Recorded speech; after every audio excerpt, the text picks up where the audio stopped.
I love practical effects.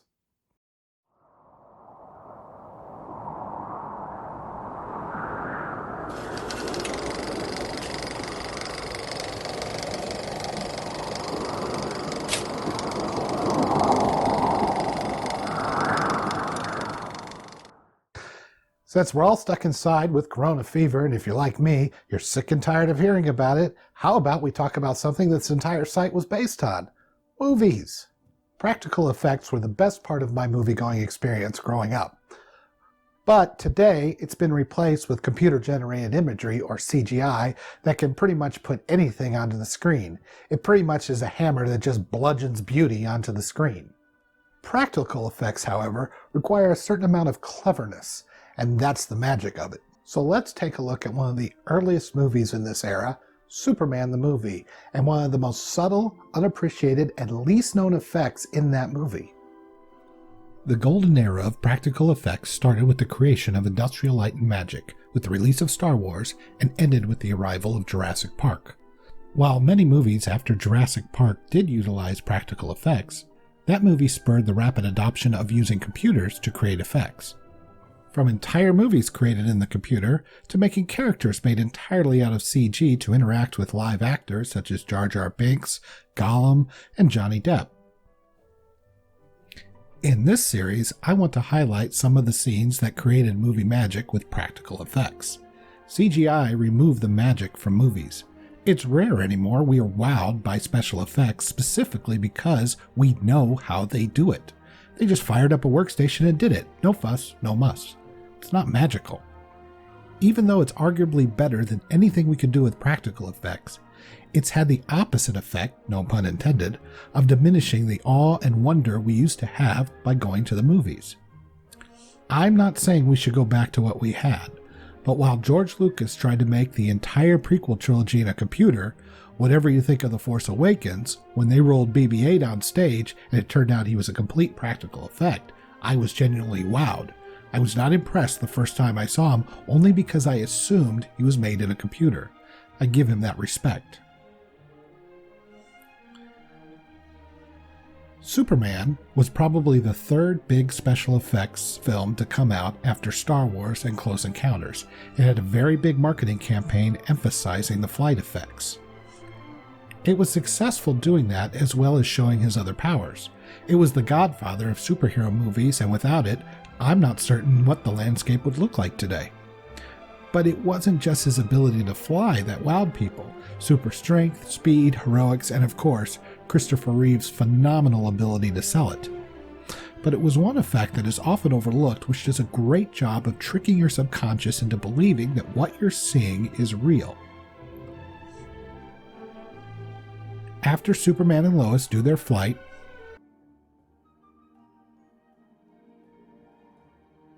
Can you read my mind?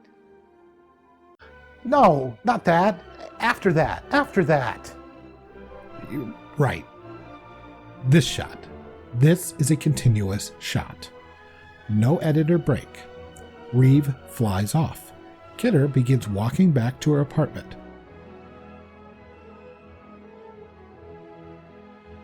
Pauses, comes up with the name Superman, and then continues in, all while being followed by a dolly shot.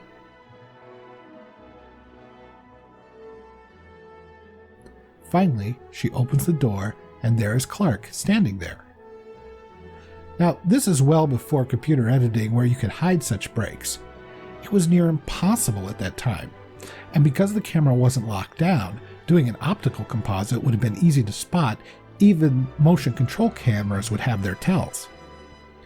There was absolutely no way to get Reeve out of the flying rig, the costume, and into a suit, not to mention the hair change. It typically took at least an hour. So, how'd they do it? Well, to answer that, we need to first talk about front projection technology. Zoptic was a form of front projection that used a special screen from 3M that reflected light straight back at a higher intensity than what it received, but only in one direction. If you pointed a light on it, it would come back to you just as intense or more so. The material was used in the costumes for Brando and the other Kryptonians for the early scenes. It's what made them glow. But the real use was the flying scene. They would project a background plate onto a mirror at a 45-degree angle onto the screen.